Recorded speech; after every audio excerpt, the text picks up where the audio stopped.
Hello everyone, welcome to my channel. और आज हम कवर करने वाले हैं चैप्टर नंबर 4 कुमाऊँ का चंद राजवंश। तो सबसे पहले देखते हैं चंद साम्राज्य का उदय।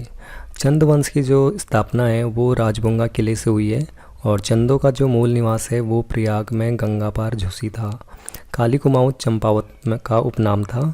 चंद वंश के इतिहासकार स्रोत बालेश्वर मंदिर में क्रालचेल देव का लेख, गोपेश्वर त्रिशूल लेख व बास्ते ताम्रपत्र आदि हैं। मझीड़ा ताम्रपत्र से चंद व बम शासकों के संबंध का पता चलता है एवं बास्ते ताम्रपत्र मांडलिक राजाओं की सूची से संबंधित है। पाभे ताम्रपत्र का संबंध चंद शासक विजय चंद से है। मुनाकाउट जो ताम्रपत्र है उसके जो शासकों के करों से संबंधित था। चंदों की जो प्रारंभिक राजधानी थी वो थी चंपावती नदी के तट पर चंपावत में थी और बाद में अल्मोड़ा स्थानांतरित की गई। देवी सिंह या देवीचंद के समय देवीपुर राजधानी बनाई गई।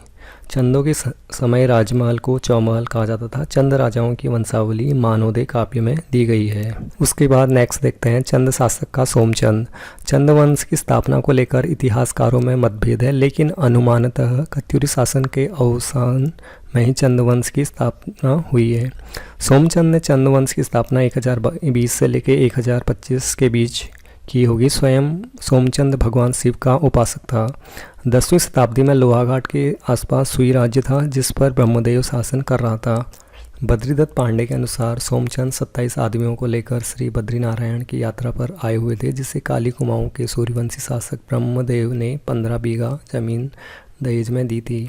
ब्रह्मदेव ने अपनी पुत्री का विवाह सोमचंद से कराया। दहेज स्वरूप चंपावत की कोतवाल छावनी भेंट की गई। सोमचंद ने चंपावत में राजबुंगे किले का निर्माण कराया। इस किले से सोमचंद ने चंद वंश की स्थापना की गई है। और ये जो क्वेश्चन है राजबुंगा किला वाला, ये भी हाई कोर्ट के एग्जाम में पूछा गया था कि राजबुंगा किले का निर्माण किसने कराया था। तो इसका जो आंसर, उसमें जो राइट आंसर था वो था चंद राजवंश। तो सोमचंद कन्नौज नरेश भाई का भाई था, जो प्रयाग के शासक चंदपालपुर का वंशज भी था, जिसकी राजधानी कहाँ थी? कन्नौज थी। एंड किशन वॉल्टन बद्रीनाथ पांडे ने चंदों का मूल निवास प्रयाग के निकट झूसी बताया, जबकि इलियट के अनुसार चंदों का जो मूल निवास था वो झांसी था। सोमचंद ने 4 किलेदार नियुक्त किए। कार्की, बोरा, तड़ागी, चौधरी मूलतः कहाँ के थे? नेपाल के थे, जिसे चाराल या चाराल कहते हैं।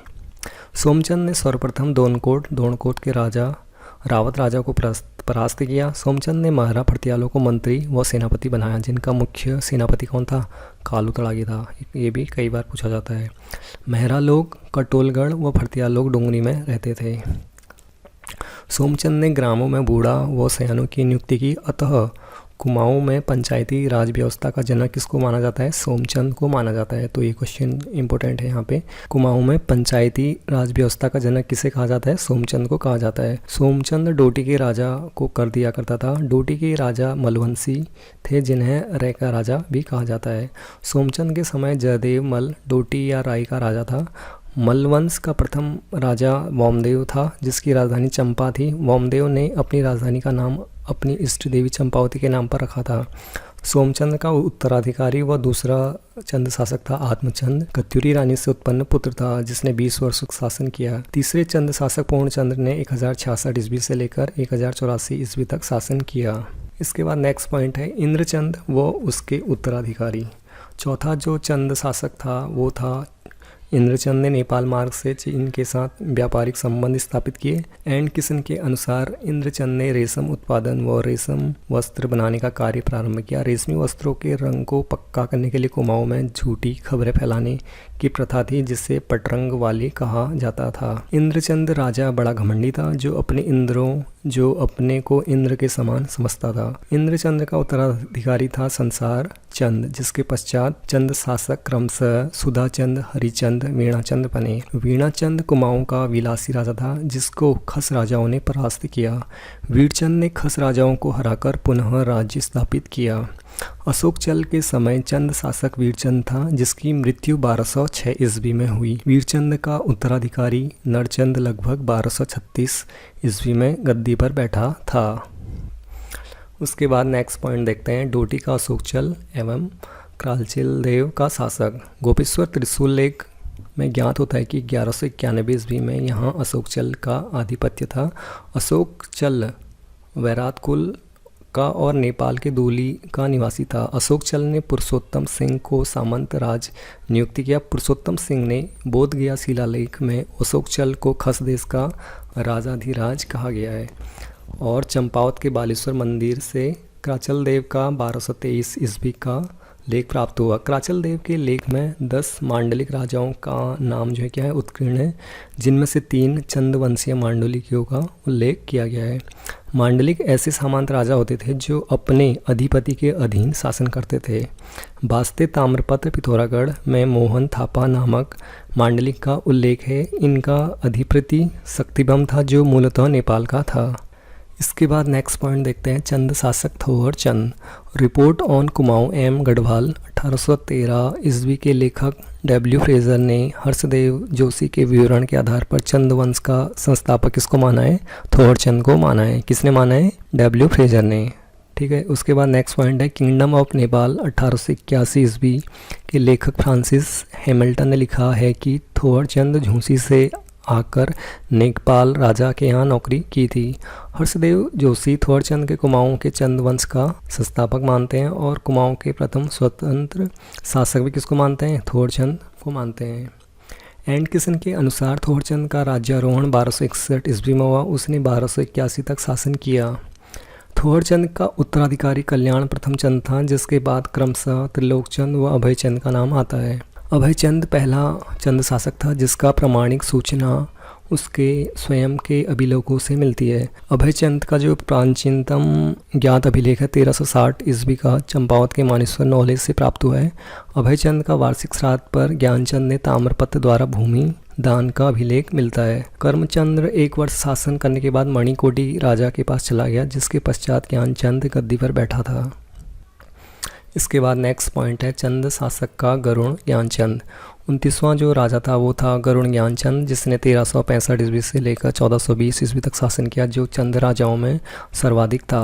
1378 ईस्वी में एक ताम्रपत्र मिला जिसमें अभयचंद का वार्षिक श्राद्ध ज्ञानचंद्र के द्वारा कराने का विवरण मिलता है। ज्ञानचंद पहला चंद शासक था जो दिल्ली दरबार गया, जिसके समय दिल्ली का सुल्तान फिरोज शाह तुगलक था। फिरोज शाह तुगलक ने ज्ञानचंद को गरुड़ की उपाधि दी थी तथा तराई क्षेत्र का ज्ञानचंद को सौंपा था। एंड किसन के अनुसार उस समय सुल्तान मोहम्मद बिन तुगलक था, लेकिन मोहम्मद बिन तुगलक का कार्यकाल 1325 से लेकर 1351 ईस्वी तक था। ज्ञानचंद के समय तराई भावर में कटे हरियों का शासन था। ज्ञानचंद का जो राज चिन्ह था वो था गरुड़, वह विष्णु उसका क्या था? उपासक था। सेरा खड़कोट ताम्रपत्र में ज्ञानचंद को राजाधिराज महाराज कहा गया और सेरा का विजेता भी ज्ञानचंद को कहते हैं। मझेड़ा ताम्रपत्र के अनुसार ज्ञानचंद के समय एक सामंत राजा विजयबम था।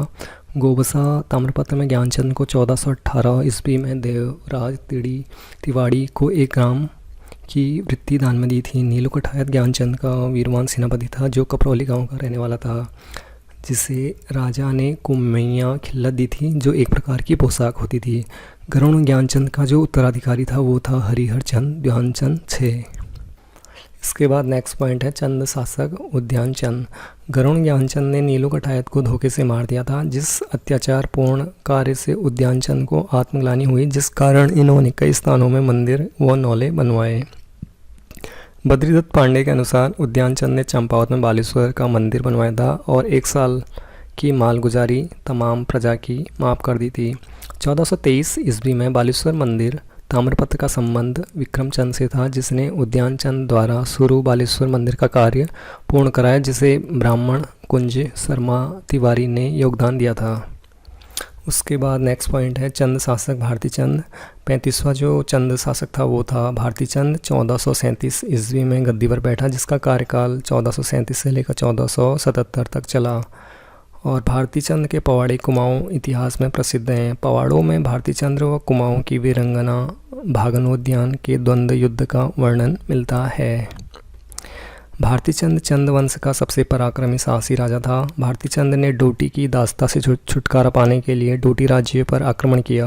भारती चंद की सेना या कटक में सभी जाति एवं धर्म के लोग थे। डोटी आक्रमण के दौरान चंद सेना का पहला पड़ाव सोर के कटुक नौला में था और दूसरा पड़ाव काली नदी के किनारे बालीचौड़ में था। भारती चंद ने 12 वर्षों तक डोटी पर घेरा डाला था।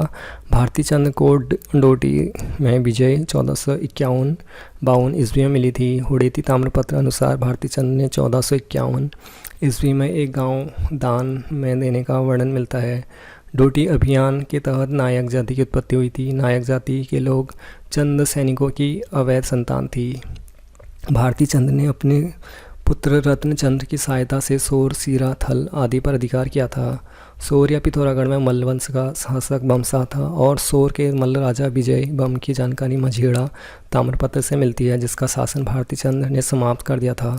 सोर से मल्लों का प्राचीनतम ताम्रपत्र 1337 ईस्वी में प्राप्त हुआ। खेती खान ताम्रपत्र में भारती चंद के दूसरे पुत्र सुजान कुंवर का उल्लेख मिलता है। चंदकालीन सीरा राज्य। सीरा का अर्थ भोजन या खीर होता है, जो वर्तमान डीडीहाट में स्थित था और डोटी के मल्ल शासकों के अधीन था। सीरा के मल्ल स्वयं को राई या रैका राजा कहते थे। यहाँ मल्ल वंश का संस्थापक जगतमल को माना जाता है। भारती चंद के समय डोटी या नेपाल के शासक जयमल या यक्षमल था, जिन्होंने सीरा को अपने राज्य में मिलाकर पर्वत डोटी कहा। कल्याणमल से पूर्व सीरा का शासक बाली नारायण संसार मल था। भारती चंद के समय सीरा से कल्याणमल का शासन था। सीरा में भारती चंद ने डुंगरा बसेड़ा को अपना सामंत नियुक्त किया। डुंगरा बसेड़ा के बाद मदन सिंह व राय सिंह सामंत नियुक्त हुए। बसोड़ों ने 1452 ईस्वी से लेकर 1539 तक शासन किया। 1539 में डोटी राजा राईमल सीरा का शासक बना, जो सीरा का 11वां शासक था। इसके बाद शोभामल सीरा का शासक बना। शोभामल ने अपनी पुत्री का विवाह बालो कल्याणचंद के साथ किया। कल्याणचंद के पुत्र रुद्रचंद के समय हरिमल सीरा का शासक था, जिसे रुद्रचंद ने 1590 में पराजित किया था। रुद्रचंद ने थल विजय के उपलक्ष्य में यहाँ शिव मंदिर का निर्माण भी कराया था। रुद्रचंद ने सीरा में भूमि का विधिपूर्वक बंदोबस्त कराया था। सीरा में मल्लों का प्राचीनतम ताम्रपत्र 1353 ईस्वी में प्राप्त हुआ था। चंद शासक रत्नचंद। लोहाघाट व हुड़ैती ताम्रपत्र में रत्नचंद का उल्लेख मिलता है। भारती चंद के बाद उसके पुत्र रत्नचंद 1477 ईस्वी में गद्दी पर बैठा, जिसके समय डोटी में नागमल ने विद्रोह किया, जिसका शासन 11 वर्ष तक रहा। रत्नचंद ने नागमल को परास्त कर पुनः डोटी पर शाही वंश का अधिकार स्थापित किया था। रत्नचंद ने थल के राजा सुरकी मेहरा को परास्त किया। रत्नचंद ने सीरा को जीत पर बसेड़ा राजपूत को यहाँ पे सामंत बनाया। रत्नचंद का जो पहला शासक था जिसने भूमि बंदोबस्त का कार्य किया, जिंदा केतल नामक भूमि बंदोबस्त अधिकारी की नियुक्ति भी की। उसके बाद नेक्स्ट पॉइंट है चंद शासक कीर्तिचंद। रत्नचंद का जो पुत्र था वो था कीर्तिचंद, जिसने 1488 ईस्वी से लेकर 1506 ईस्वी तक कुमाऊं की गद्दी पर बैठा, जो नाथ संप्रदाय का अनुयायी था। कीर्तिचंद ने गढ़वाल शासक अजयपाल को पराजित किया था। कीर्तिचंद ने राज्य विस्तार में 12 मंडल व विशोद आदि क्षेत्र को अपने राज्य में मिलाया। राजा कीर्तिचंद के समय नागनाथ सिद्ध नाम के एक योगीश्वर चंपावत आए थे। कीर्तिचंद के बाद प्रतापचंद, ताराचंद, मानिकचंद एवं भीष्मचंद आदि राजा बने। चंद शासक भीष्मचंद। भीष्मचंद ने 1512 से लेकर 1530 ईस्वी तक गद्दी पर बैठा, जिसका 1514 का एक ताम्रपत्र भी मिला। भीष्मचंद ने खगमरा किले को निर्माण कराया। आलमनगर की नींव डाली थी। आलमनगर किसको बोलते हैं? अल्मोड़ा को बोलते हैं। भीष्मचंद ने ताराचंद के पुत्र कल्याणचंद को गोद लिया था। भारत में बाबर आक्रमण के समय भीष्मचंद कुमाऊं का शासक था। खसिया मुखिया ने भीष्मचंद का वध भी किया था। उसके बाद नेक्स्ट पॉइंट है चंद शासक बालो कल्याणचंद। तो उसके बाद जो अगले जो राजा बने वो कौन थे? बालो कल्याणचंद। बालो कल्याण कालीन ताम्रपत्र कल पानी गाड़ पिथौरागढ़ से मिले।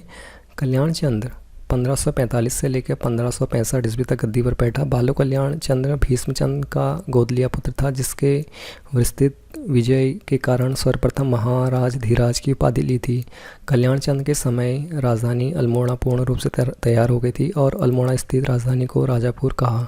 कल्याणचंद ने मणकोट राज्य को चंद राज्य में मिलाया। गंगोली व दानपुर पर कब्जा बालो कल्याणचंद ने के समय हुआ। कल्याणचंद अल्मोड़ा में लाल मंडी किले का निर्माण करवाया और अल्मोड़ा में नेला पोखर किले का निर्माण भी कराया।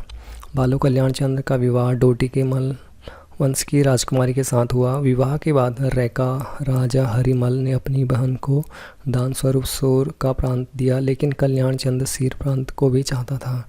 अपनी पिता की इच्छा पूरी करने के लिए रुद्रचंद ने सीरगढ़ के किले पर 7 बार आक्रमण किया। रुद्रचंद ने सेनापति पुरुषोत्तम पंत की सहायता से 1581 ईस्वी में सिरगढ़ का किला जीता। इस्लाम शाह सुर के शत्रु ख्वास खां को चंद राज्य में शरण का सही समय ज्ञात नहीं है। उस समय माणिक चंद्र या कल्याण चंद्र में से कोई भी शासक हो सकता है। बद्रीदत्त पांडे के अनुसार ख्वास खां ने माणिक चंद्र के समय कुमाऊं में शरण ली थी।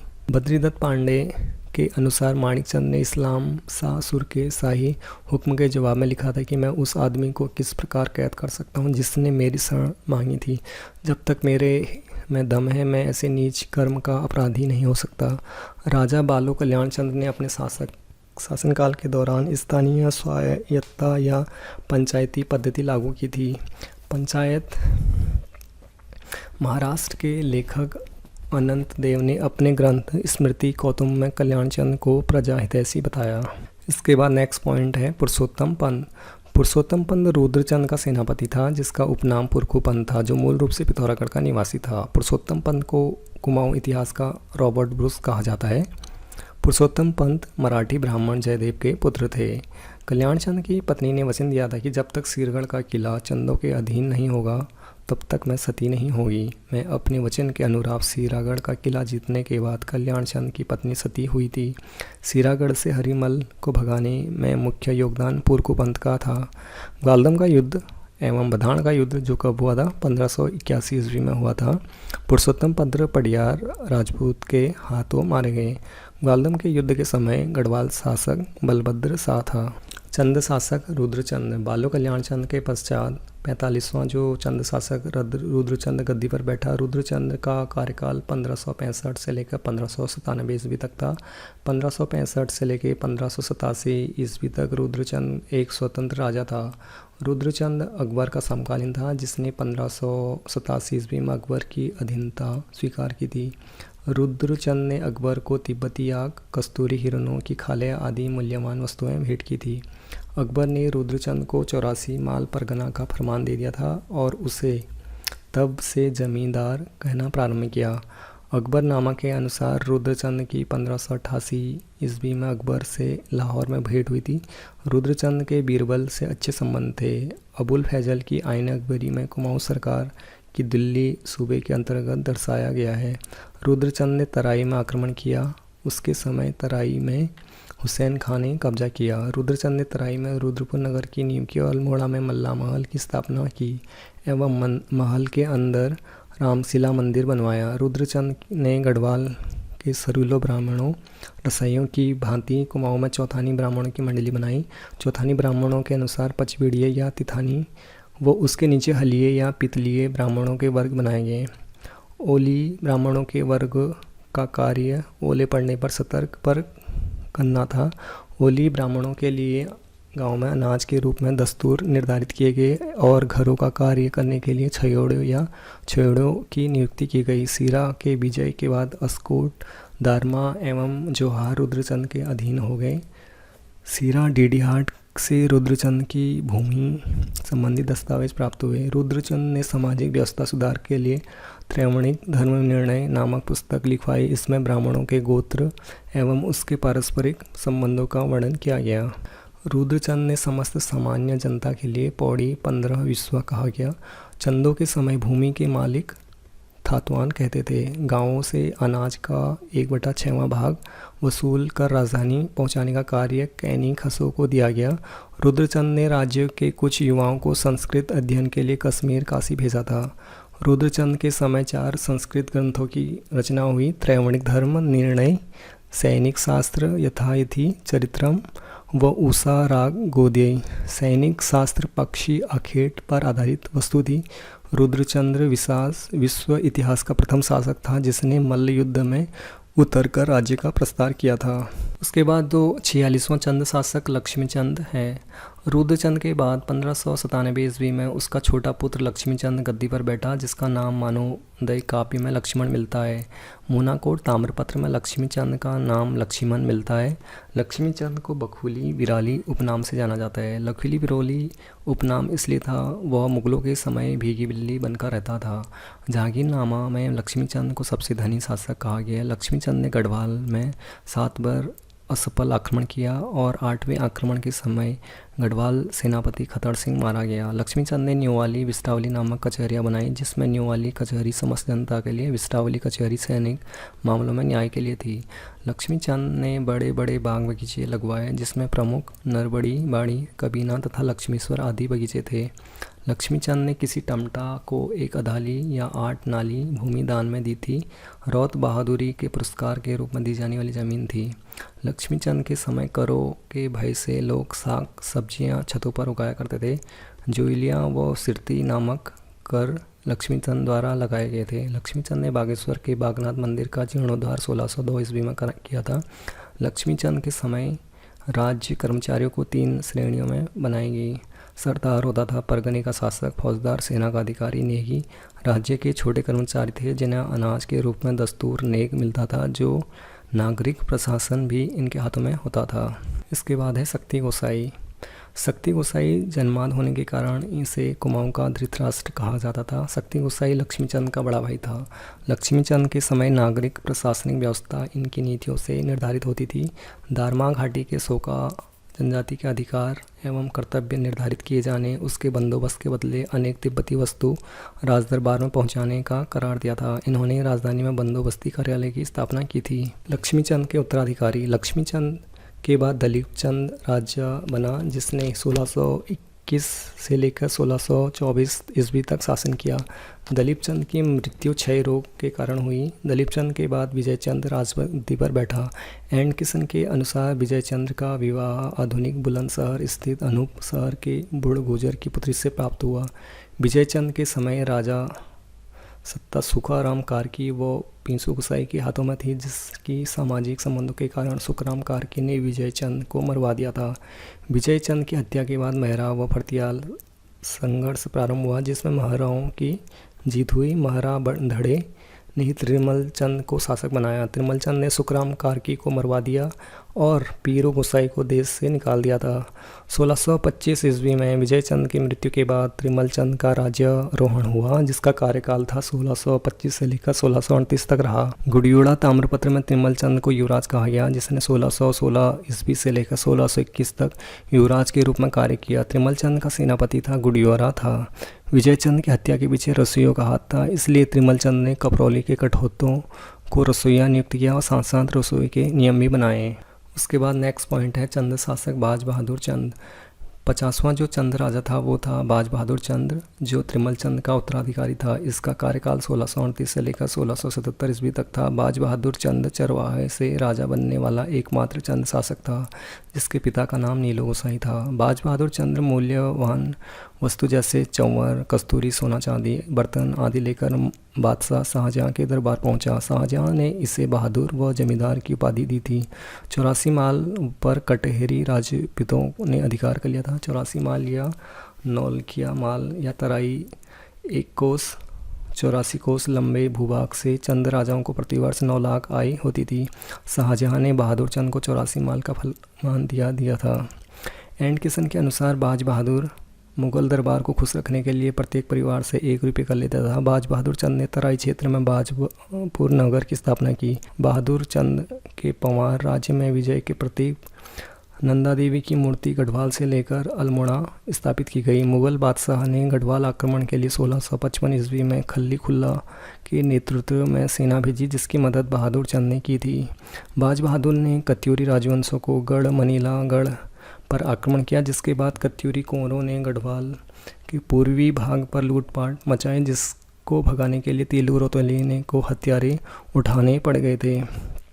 बाज बहादुर चंद ने तिब्बत पर अभियान करके हुणियों का दमन किया एवं मान सरोवर यात्रा व भूटिया व्यापार को बाधाओं से मुक्त किया। बाज बहादुर ने कैलाश मानसरोवर के तीर्थ यात्रियों के लिए 1673 ईस्वी में गोंड भूमि दान दी थी। बाज बहादुर चंद ने भूटिया व सौकाओं द्वारा तिब्बत को दी जाने वाली दस्तूर पर रोक लगा दी। टिप्पणी: गंड भूमि क्या होती है? जो मंदिरों की देखभाल वो उसको खर्च होने वाले अनाज आदि व्यवस्थाओं हेतु पुजारियों को दी जाती। बाज बहादुर चंद ने 1669 ईस्वी में सोर यात्रा की। उस समय सोर खड़ायत का परगना कहा जाता था। सोर में उर्ग गांव को भारती चंद ने सदानंद जोशी को दे रखा था। ताम्रपत्र में सदानंद जोशी को लठोला राट कहा गया। बहादुर चंद ने रतन जोशी को उर्ग गांव के बदले तल्ला 83 में 1 जूला जमीन दी। बाज बहादुर चंद ने भोटियों व हूणियों तिब्बतियों से सिरती नामक कर लिया गया। कुमाऊं में जजिया कर लगाने वाला एकमात्र चंद राजा था। पिथौरागढ़ के थल में एक थलिया देवाल बाज बहादुर चंद ने बनवाया, जिसकी बनावट एलोरा के कैलाश मंदिर के समान है। बाज बहादुर चंद ने घोड़ाखाल में गोलू देवता का मंदिर बनवाया एवं हरिया डूंगरी में शिव मंदिर का निर्माण कराया। बाज बहादुर चंद एक चित्र न्यूयॉर्क संग्रहालय में रखा गया। बाज बहादुर चंद्र की उम्र के अंतिम वर्षों में कहावत है कि बरस भयो 80 बुद्धि नहीं नसी। बहादुर चंद के समय डोटी का जो राज्यपाल था वो था देवपाल था। बाज बहादुर चंद ने दरबार को मुगल दरबार के अनुरूप बनाने का प्रयास किया और कर्मचारियों का नामकरण काम स्वरूप किया, जिसे पानी भरने वाले पनेरू, मंदिरों की रक्षा करने वालों मठपाल, राज परिवार को जगाने वाला हरबोला आदि कहा गया। बाज बहादुर चंद ने जजिया कर के समान व्यक्ति कर पोल टैक्स लगाया था। चंद शासक उद्योग चंद। बाज बहादुर चंद की मृत्यु के बाद 1678 ईस्वी में उद्योग चंद गद्दी पर बैठा। उद्योग चंद को इतिहासकार रुद्रपन ने तपस्वी शासक बताया, जिसका शासनकाल 1678 से लेकर 1698 ईस्वी तक चला। उद्योग चंद को धाई माता की बीमारी थी। इसका राजवैद्य वरदेव जोशी था। उद्योग चंद का प्रथम सेनापति हीरू देवबा था। उद्योग चंद का दूसरा सेनापति था शिरोमणि जोशी था, जिसे सोर की नेगी भी कहा जाता है। बद्रीनाथ पांडे ने उद्योग चंद के सबसे प्रतापी राजा माना। उद्योग चंद के समय मेदिनी शाह ने दोनागिरी द्वाराहाट पर आक्रमण किया था। उद्योग चंद ने 1678 ईस्वी में बधानगढ़ का किला जीता। बधानगढ़ के युद्ध में चंद सेनापति मैसू शाह मारा गया। उद्योग चंद ने राजा में स्थायी सैन्य छावनियाँ बनाई गई। उद्योग चंद के समय मराठा राजकवि मतीराम चंद दरबार में आया था, जिसे फूलमंजरी नामक ग्रंथ में लिखा गया था। उद्योग चंद के समय रुद्रपुर के क्षेत्र में तराई भावर कहा जाता है और उद्योग चंद को कोटा भावर में आम के बगीचे लगवाए थे। उद्योग चंद ने तल्ला महल और रंग महल का निर्माण कराया। उद्योग चंद ने त्रिपुरा सुंदरी मंदिर, पार्वतीश्वर मंदिर अल्मोड़ा में बनवाया था। उद्योग चंद के समय माल का सिकदार जगन्नाथ बरे व सीरा का सिकरदार गंगाराम था। सीरा को वल्ली कोटी कहते हैं। उद्योग चंद का डोटी अभियान। भारती चंद के बाद दूसरा चंद राजा जिसने डोटी पर आक्रमण किया। डोटी विजय के बाद उद्योग चंद ने 1682 ईस्वी में प्रयाग के रघुनाथपुर घाट में स्नान करने गया था। उद्योग चंद की अनुपस्थिति में डोटी राजा देवपाल ने काली कुमाऊं में कब्जा किया था। उद्योग चंद ने 1683 ईस्वी में नेपाल की ग्रीष्मकालीन राजधानी अजमेरगढ़ पर अधिकार किया था, जिससे अभियान में चंद सेनापति हीरू देवबा मारा गया, जिसके वंशजों को राजा ने 8 गांव रौत या बहादुरी में दिए थे। उद्योग चंद ने 1683 ईस्वी में नेपाल की ग्रीष्मकालीन राजधानी अजमेरगढ़ पर अधिकार किया था, जिस अभियान में चंद सेनापति हीरू देवबा मारा गया, जिसके वंशजों को राजा ने 8 गांव रौत या बहादुरी में दिए थे। डोटी के राजा की शीतकालीन राजधानी जुराइल दीपाइल कोट में थी, जो सेटी नदी के किनारे पे था। 1688 ईस्वी में उद्योग चंद ने खैरागढ़ के किले पर अधिकार कर लिया, जिसके बाद खैरागढ़ की संधि देवपाल के साथ हुई, जिसमें डोटी नरेश को कर देने के लिए बाध्य किया गया। 1696 ईस्वी में डोटी राजा ने राजा देना बंद कर दिया, जिस कारण उद्योग चंद ने तीसरी बार जुआइल दीपाइल कोट पर आक्रमण किया, जिसके चंदों की बुरी तरह से पराजय हुई थी। इस युद्ध में शिरोमणि जोशी मारा गया। उद्योग चंद ने युद्ध न करने का वचन के लेकर शांति की तलाश में चल पड़ा था।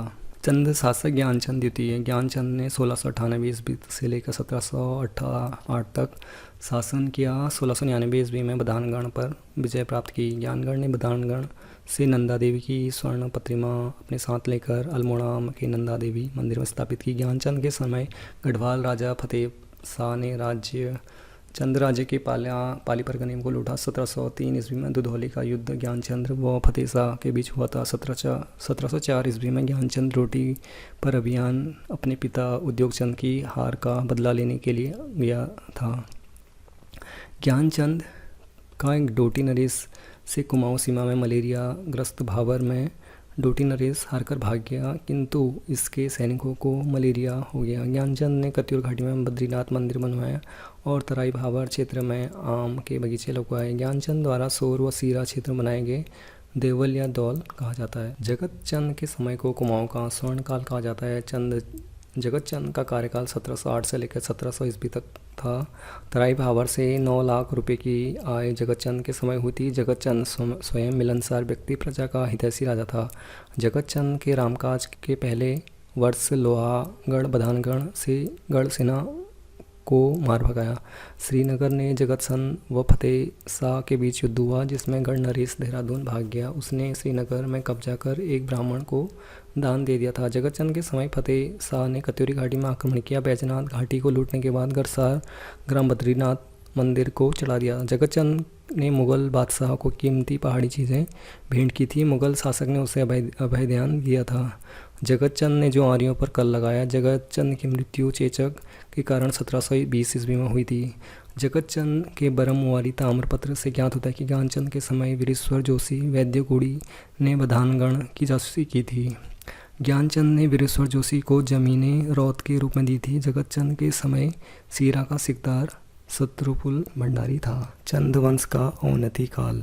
जगतचंद का उत्तराधिकारी देवचंद था। 1720 ईस्वी से लेकर चंद वंश का अवनति काल शुरू हुआ। देवचंद ने 1720 ईस्वी से लेकर 1726 ईस्वी तक शासन किया। विक्रमादित्य बनने के चक्कर में देवीचंद ने काफ़ी धन बर्बाद किया, जिस कारण कुमाऊं का विक्रमादित्य भी कहते हैं।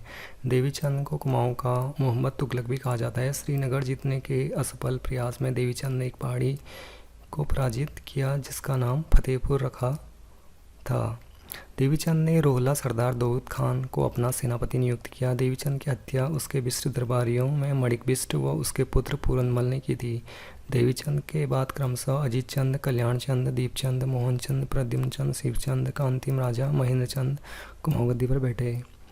चंद शासक कल्याण चंद चतुर्थ। कल्याण चंद का कार्यकाल 1730 ईस्वी से लेकर 1747 ईस्वी तक रहा। कल्याण चंद चतुर्थ के समय 1743 से 45 को कुमाऊं में रोहिले को आक्रमण किया गया। 1743-44 ईस्वी में रोहिलखंड कटिहार सरदार अली मोहम्मद खान ने कुमाऊं पर आक्रमण किया।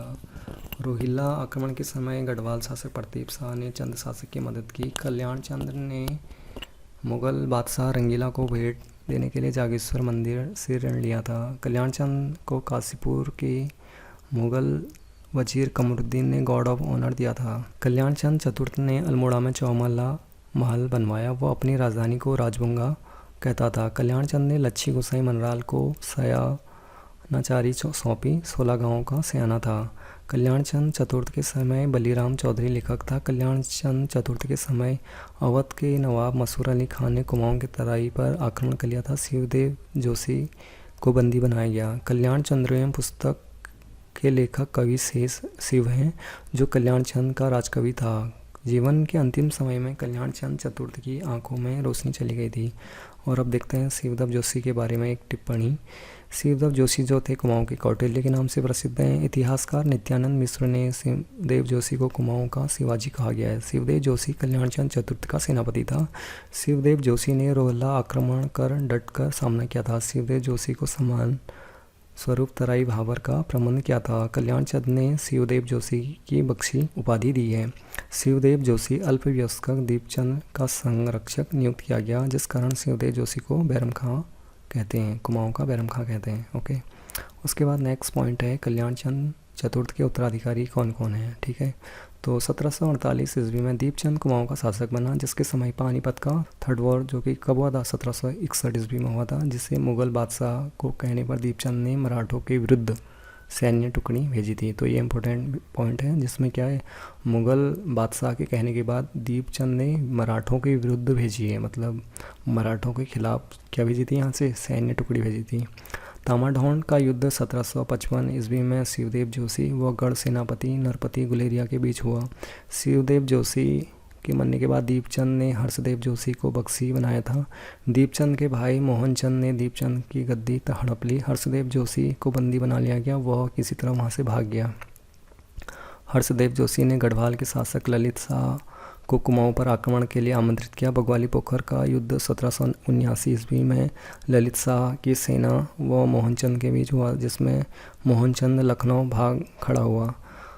ललित शाह ने अपने पुत्र प्रद्युम्न शाह को कुमाऊं की गद्दी पर बैठाया और हर्षदेव जोशी को प्रधानमंत्री नियुक्त किया। प्रद्युम्न शाह ने 1779 लेकर 1786 तक कुमाऊं की गद्दी पर बैठा, जो स्वयं दीपचंद का दत्तक पुत्र घोषित किया गया। जयकृत शाह की मृत्यु के बाद प्रद्युम्न शाह श्रीनगर आ गया। 1786 ईस्वी में गढ़वाल व कुमाऊं कुछ समय के लिए प्रद्युम्न शाह के अधीन हो गया। हर्षदेव जोशी उसके प्रतिनिधि के रूप में कुमाऊं का शासन करने लगा। मोहनचंद ने सिंहासन खाली का होने का फ़ायदा उठाकर कुमाऊँ की गद्दी हथिया ली।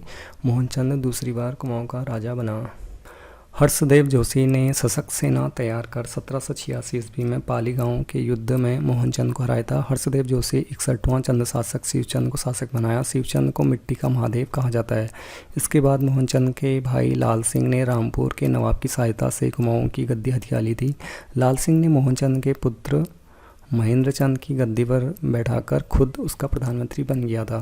अंतिम चंद शासक महेंद्र चंद 62वां चंद शासक था। यदि मोहनचंद को एक बार गिने तो 61वां चंद शासक था। हर्षदेव जोशी ने गोरखा नायक बहादुर शाह को कुमाऊँ पर आक्रमण का न्योता दिया। 1790 हवलबाग के साधारण युद्ध में महेंद्र चंद मारा गया। 1 फरवरी 1790 ईस्वी में अल्मोड़ा पर गोरखों का कब्जा हो गया। ब्रिटिश काल में चंद राज्य 2 भागों में विभाजित हो गया, अल्मोड़ा शाखा एवं काशीपुर शाखा।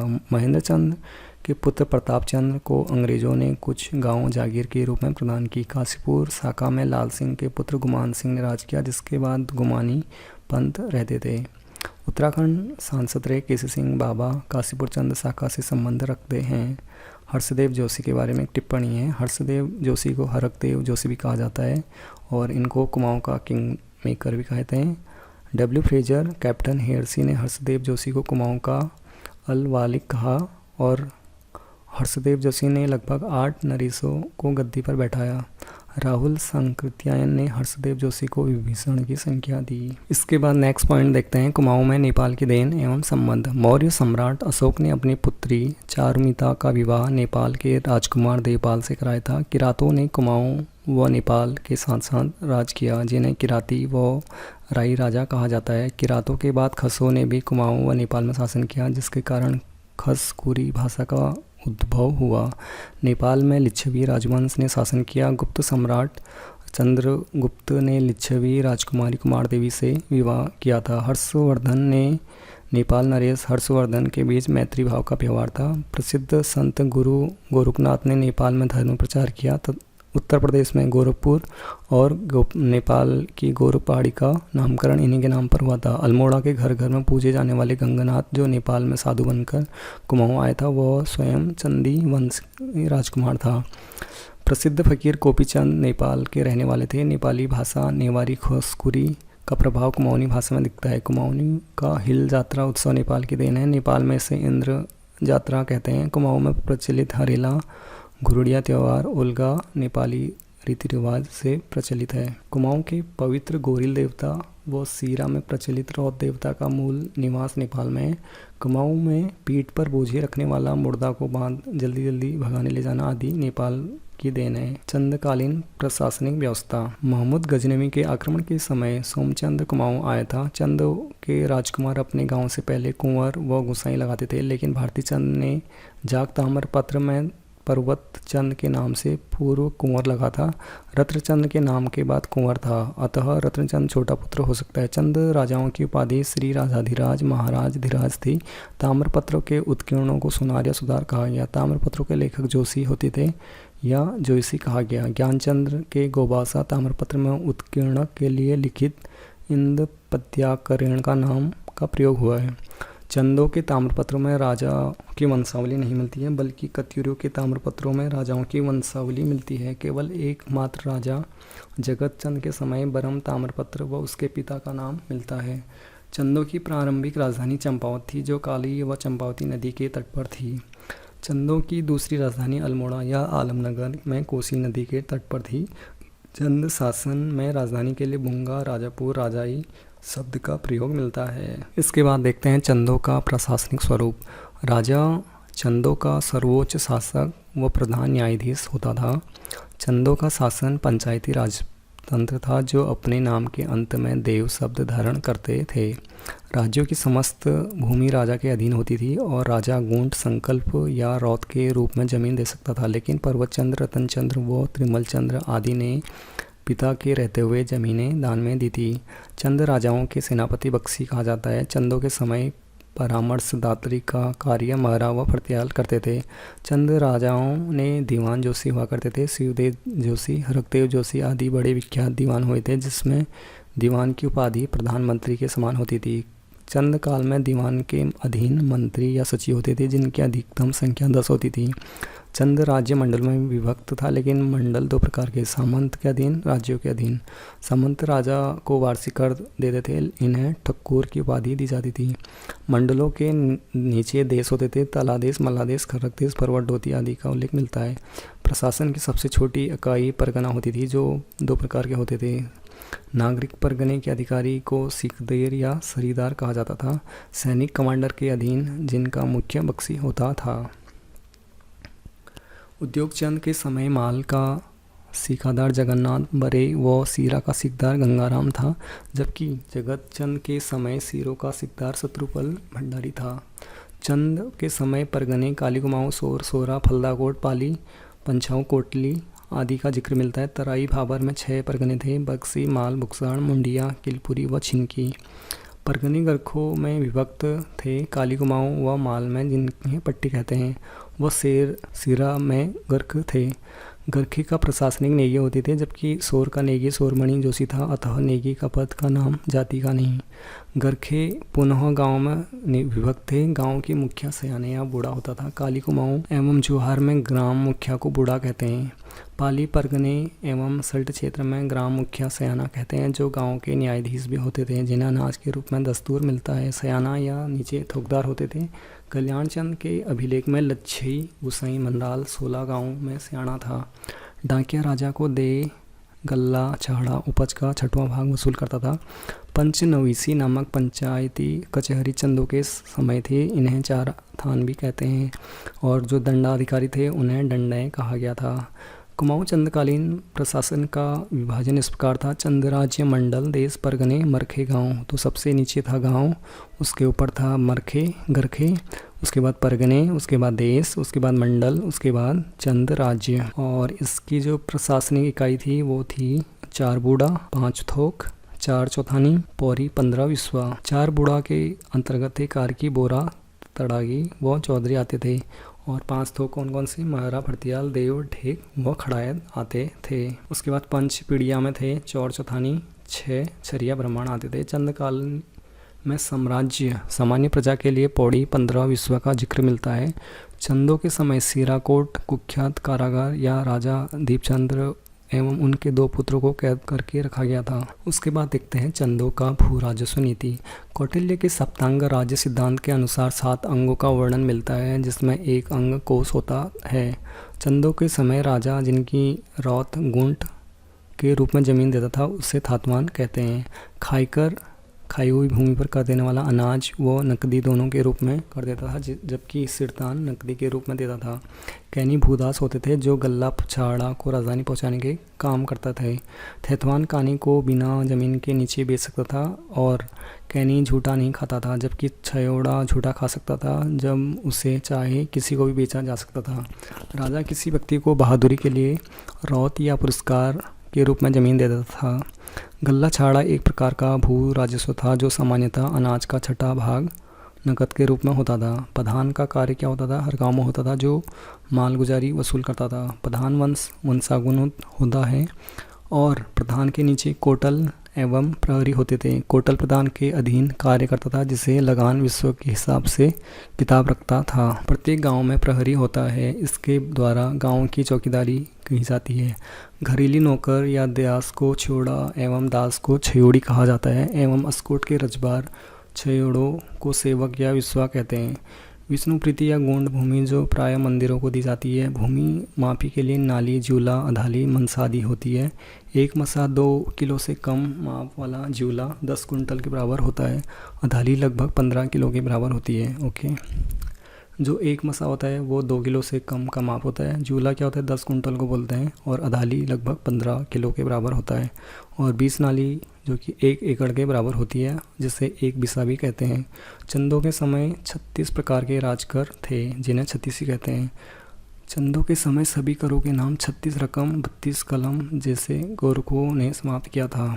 उसके बाद देखते हैं कुछ टर्म्स क्या होती थी, जैसे चंदकालीन कर व्यवस्था में। ओके, ये भी पूछे जाते हैं बहुत ज़्यादा एग्जाम्स में। तो सबसे पहले देखते हैं जूलिया, जो कि नदी पुलों पर लगने वाले इस कर को सांगा भी कहते हैं। सिरती नकद कर जो प्रायः माल भाबर वो भोटिया व्यापारियों से वसूला जाता था। सिरती से सिरतान शब्द की उत्पत्ति हुई। राखिया रक्षाबंधन व जनेऊ संस्कार। मांगा क्या होता है? युद्ध के समय लिया जाने वाले कर होता है। ओके।